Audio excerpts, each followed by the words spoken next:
Viva Paiba Kaikile! In this video guys, maglilibot ulit tayo dito sa may Kuvula. Magpapakita ko sa inyo ulit kung ano nga ba yung mga side street dito sa Kuvula, yung mga hindi masyadong nabivideoan, yung mga pasyalan dito, kung saan nga ba kami pupunta pag wala kaming magawa sa bahay. So samahan nyo kami pa rin ng mga magbike. So guys, no, dito natin kikitain yung mga kaibigan ko na kasama ko sa may pulisi dito banda sa amin. Ito yung mga kasama natin. Ito yung isang bike na gamit, bagong bili.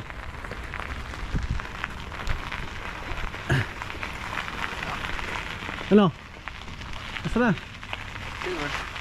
Wala pa eh, ewan ko. Shoutout ka muna, shoutout. Shoutout.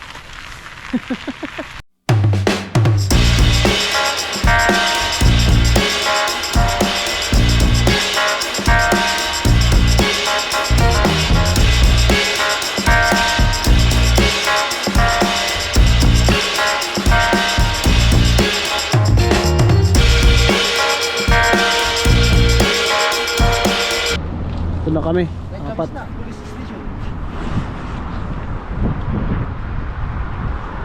Tayo pa namin yung sa namin kasama. Tapos dito yung ano, dito yung may ski ng mga bata. Doon na kayo. Yay! Ganda ng panahon, no?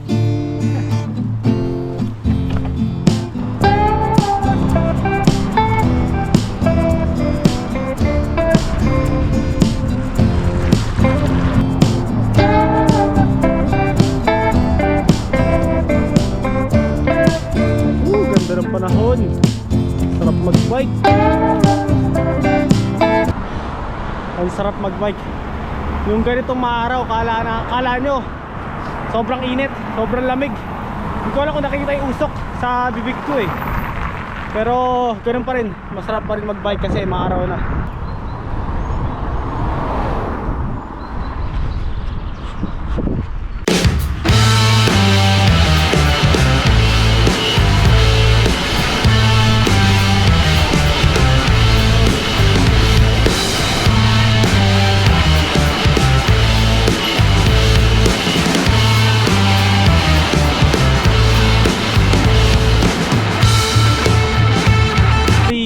First time naming ruta to, hindi namin alam kung gaano kalayo.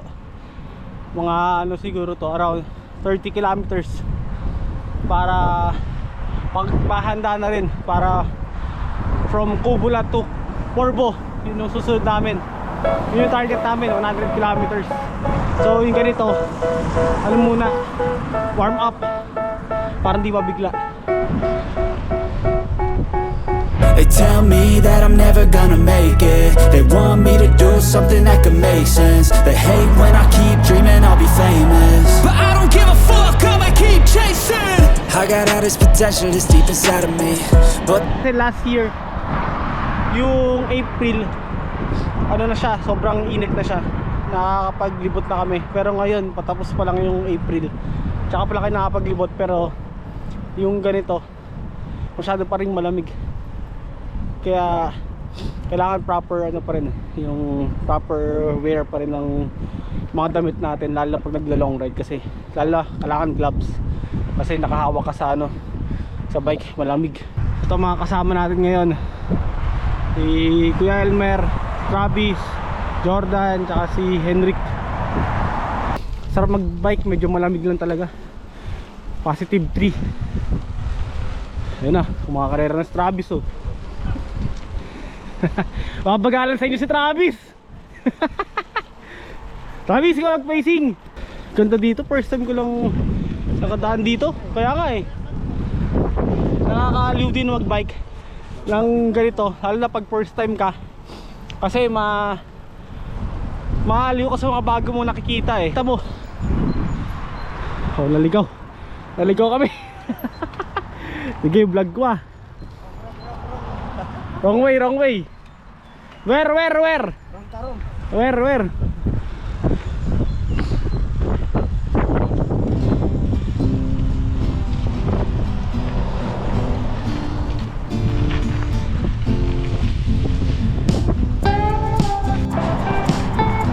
Ito rice mill. Dito ang ganda oh. Dati di mo na-appreciate to eh. Pag may snow eh. Ngayon na-appreciate mo yan sa ganda.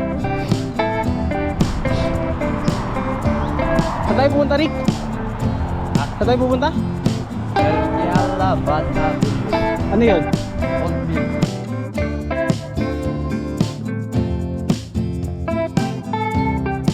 Ayun nga no, kaya kami nagka-bike para ngayon, para warm up lang for ano nga, Corbo 100 kilometers. Kasama natin to si ano, si Travis.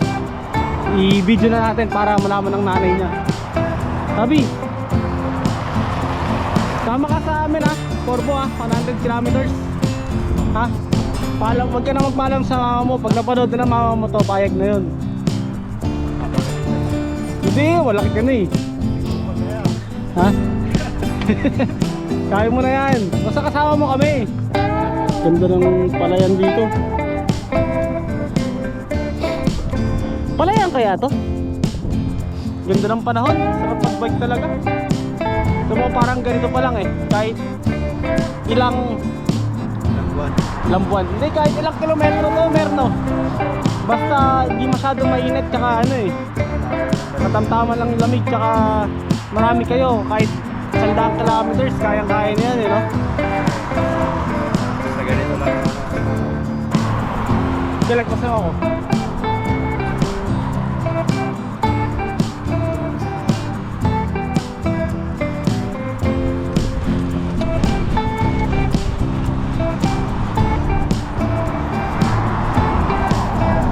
Bilis!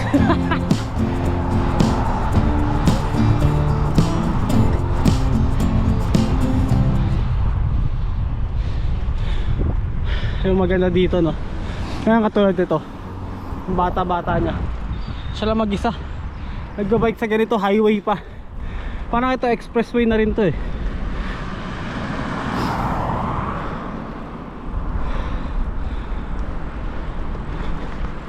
Sabi ko dito kay Travis, bibidyoan ko, dirat-rat. O talaga pag bata,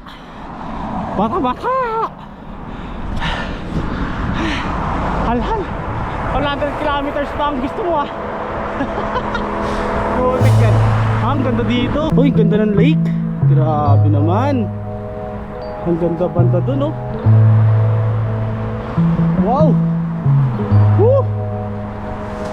Grabe, ang ganda naman.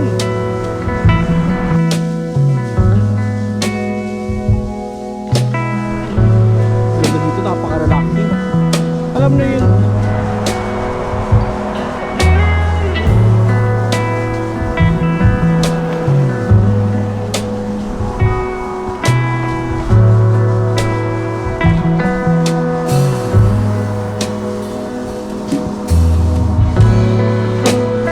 Napakaganda. Punta kami doon. Ah, yun yung bridge. Ganda, putik. Ito na yung pupuntahan namin ata. Dito. Napakaganda naman. Gandang-ganda talaga ako sa ganito. Yung may ganyang hanuan. Kainan. Restaurant pala to.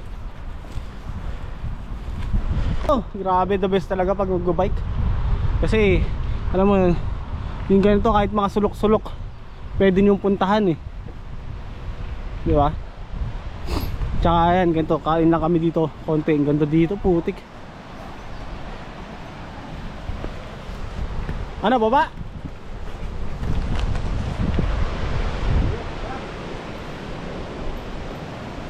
Gag. Ay, iba talaga pag mga taga Baguio eh. Binabanan yun. Angas. Ikaw, Trab.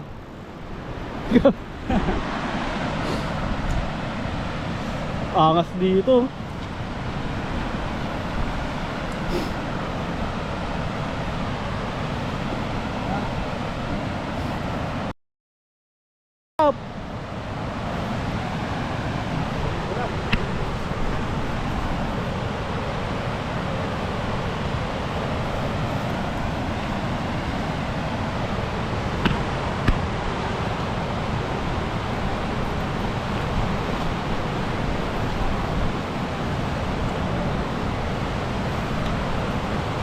kung sino pa yung naka mountain bike na ano, ako pa yung di nag-bike. Grabe naman, napakaganda dito. Salamat sa may gawa at bike. May Travis, lakad din. Napakaganda dito, putik, the best. Woohoo!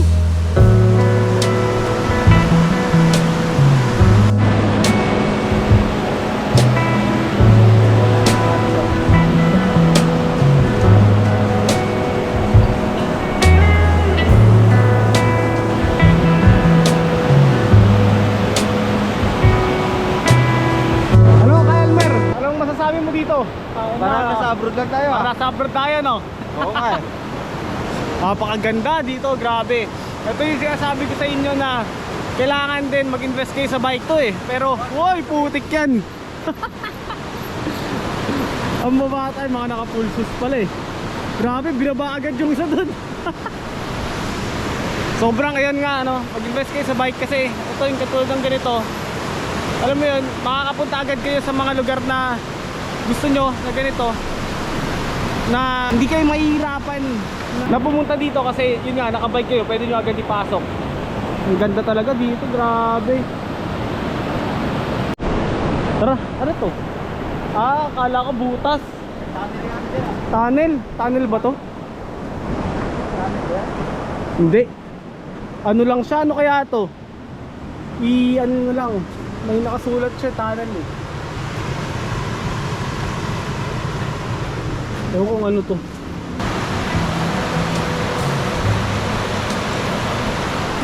Woo! This is Finland!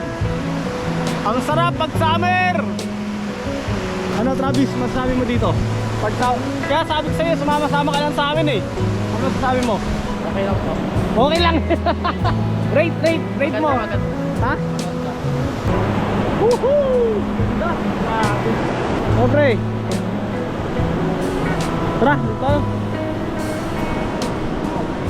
Talaga sa Finland eh. Parang sobrang konti ng tao. Pero alam mo yun, yung mga activity dito, mga nature, ganito yung magaganda dito eh. Para ka talagang sobrang old school. Ma-appreciate mo na yung nature dito. Katulad ng ganito. Kain lang kami dito.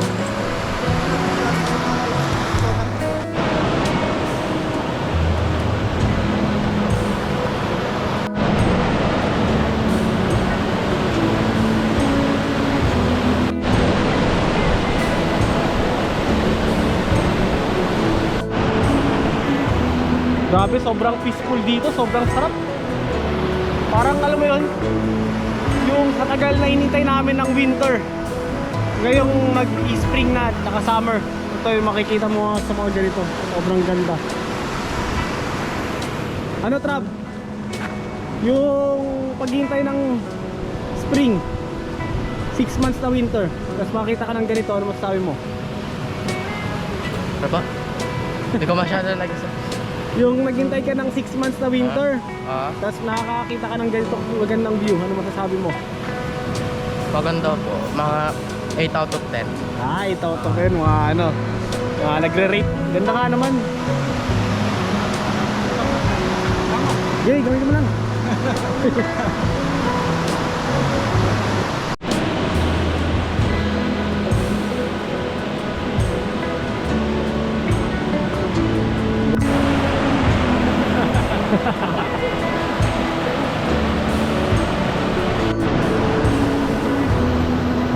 Welcome to Finland.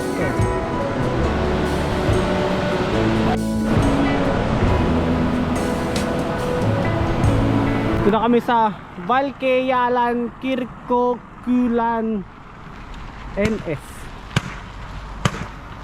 Tapos dito marami pang ano, sementeryo pa rin. Doon, ang daming parang anuan dito. Anuan ng sementeryo. Tapos doon sa may taas, mga nakapunta na ata. Ah, ito yung church na maganda. Kaso lang, ayun na yun yung church. Bibigan si Superman. Saan? Oo nga no, yung ano, Yung Hindi mo tinignan doon, baka andun si Superman, nakaribig pa. wala. Nasa ano na? Nasa part 2 na. Ayun yung magandang church. Yung church dito, ang ganda. Grabe. Yung mga nasa, feeling mo nasa Europe ka na talaga eh. Kaso lang, itong church na to, katabi na yung mga libingan ni, katulad ng libingan ni Superman. Dito. Grabe. Ganito pala yung libingan nila dito, no? Parang, ewan ko kung naka-cremate sila na nakabaon or ano, ataol. Comment nyo na lang.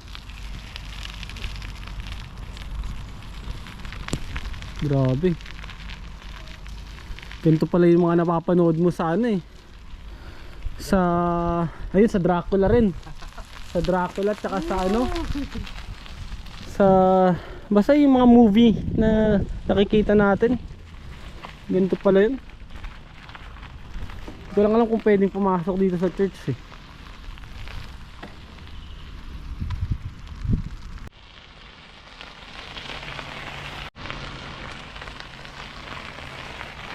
Talaga ganda kasi ng Finland talaga pag maaraw tsaka walang snow. Kasi lang yun nga, kailangan ano yun pa rin natin eh, take advantage natin yung summer. Kasi parang mga summer dito, mga ilang months lang, parang 2 months, 3 months lang, tapos spring na. Eh yung autumn, yung fall dito maulan, kaya ang pangit din maglibot. Maganda lang siya sa picture kasi nga yung mga ano niya, mga puno, mga iba-ibang kulay. Pero actually dito wala talaga, hindi ganun kaganda pag ano kasi nga maulan. So punta man tayo dito sa center ng Valkeia. Hindi ko alam kung ano makikita dito, siguro yung building lang. Ito. Ni-research namin. Research namin, punta kami ng center ng Valkeia. Ano? Valkeia? Valkeia. Ito yung pinaka destination namin. Ito, dito na lang, picture na lang kami dito. Valkeia Monito Mitalo. Ito na, video na lang muna. Nasa Valkeia Monito Mitalo. Maganda yung river na pinuntahan natin ah. Oo nga eh. Buti pala nadaanan natin yung river na yun, kundi dito lang yung destination natin. Tapos may volleyball pa kami, 1 o'clock na, 2 PM yung volleyball namin. Yun o, so nakapunta na kami sa Valkeia para mga 2 hours or 1 hour plus yung pagkabike namin. So dito ko na tatapusin tong video na to. So